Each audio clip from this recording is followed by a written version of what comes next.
It's Video Games Pickups 29, and this is Sega Megadrive special. I absolutely love Sega Megadrive. I've bought the Sega Megadrive hundreds of times, sold it, bought it again, sold it, kept it. I just can't stop with the Sega Megadrive. Probably my favorite system of all time. I do love like the SNES and the NES, and I just love games in general. I love the Dreamcast. I love Sega. It's a shame. I think that was like the pinnacle in the 90s. A lot of people had the Nintendo, but for me, I always had the Mega Drive. Um, I got a small-ish kind of Sega Mega Drive collection just because the prices are going crazy, and a lot of these things are getting out of control. Even like some basic titles now are starting to disappear. It's very hard to find things complete, or they're not like sort of watermarked and that kind of stuff. So we've got a few little items to stick in with some of the Mega Drive stuff here, and just show some love for the Sega Mega Drive. There is a couple of more little items I'm still sort of looking for, and I want to kind of tie up and finish that in the next sort of next year. We've done fantastically well. I think we're going to do like an overview episode of all the stuff that we have picked up over the last year and how the channel's grown and that kind of stuff. So yeah, let's get into it and show you the first one. And the first one is an absolute big hitter. It's massive. It's a great one. Halloween is like next week, so this is perfect. It is Splatterhouse 2. Now, a lot of people absolutely adore this game and love this game.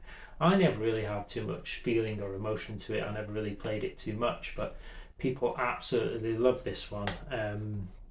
Yeah, it's very sort of renowned in the Mega Drive as being an expensive game, and it's very hard to find complete. I actually picked up this one not too far from my home.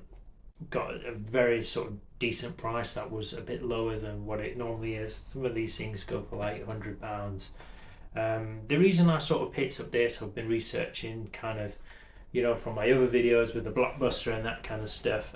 This one was a very sort of popular sort of rental one back in the day.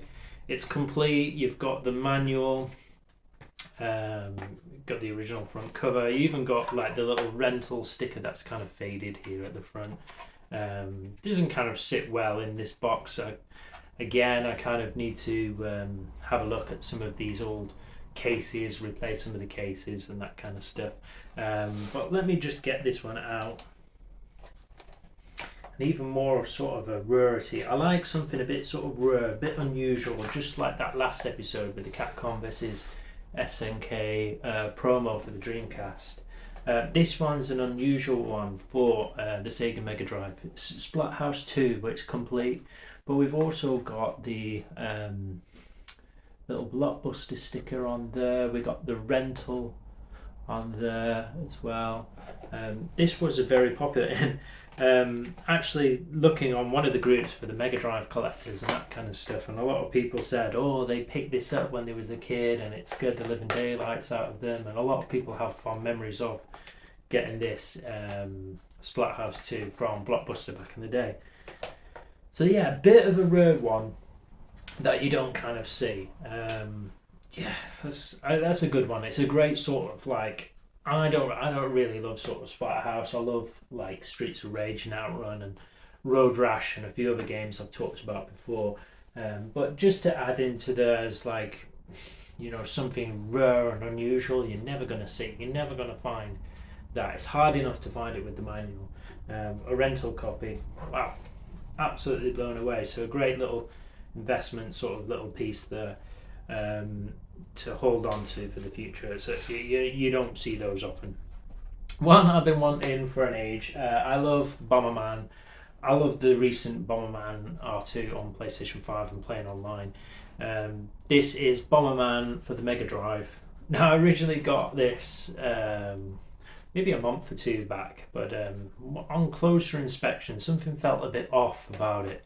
A lot of these with the Bomberman carts, some of the certain like covers and the stickers on the front, they can get a little bit watermarked or damaged or mouldy or what have you. So it's kind of you do have to kind of inspect these and look at them. And there's a lot of repros and a lot of fakes out there. We've got the manual.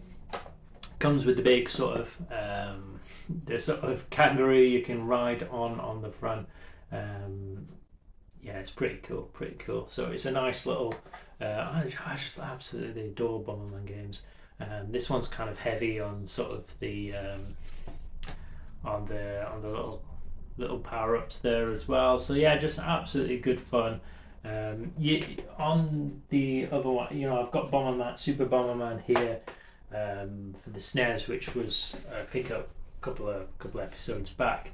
As with most of the Megadrive games, a lot of them follow suit from Super Nintendo as like the competitor back in the day. So if you're looking for like Turtles in Time, you don't find Turtles in Time on Megadrive. You have Turtles Hyperstone Heist. This is kind of the answer to Super Bomberman, which is Mega Bomberman. So you see that quite a lot with a lot of the Mega Drive titles are kind of similar or have something pretty similar with the Super Nintendo as the competitor back in the day. But yeah, a great one to add.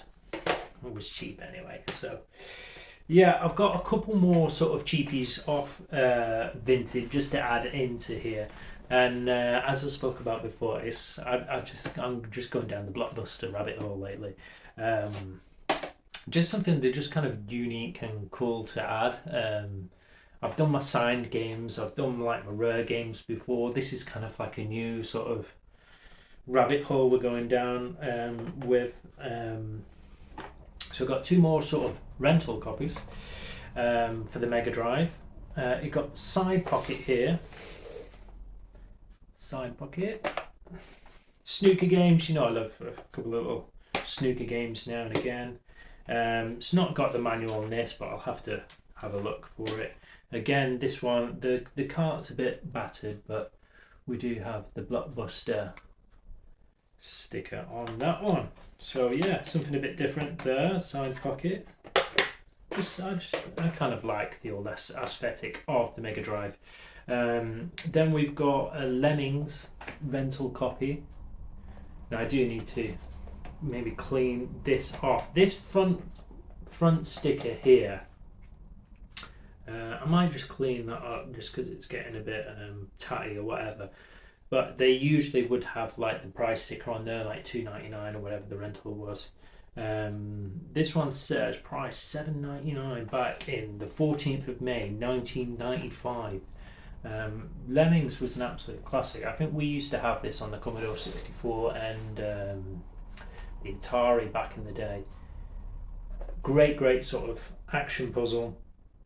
You control the lemmings and you've got to control the people how to get to various puzzles, maybe to dig down or to teleport and to get to the end goal. Much like Humanity is like kind of a modern take on this, but this is the OG back in the day. You can find this on the SNES as well. But yeah, some decent little Mega Drive games for pickups, video 29, to add into the collection. I think Splatterhouse is probably the biggest, but probably Mega Bomberman is one of my favourite franchises. So yeah, cool little things to add in there. A bit of a Mega Drive little special. Just to add a few in there. So yeah, that's it for this episode. And we'll see you in Video Games Pickups 30, which will be our 1 year anniversary episode. So stay tuned. See you soon.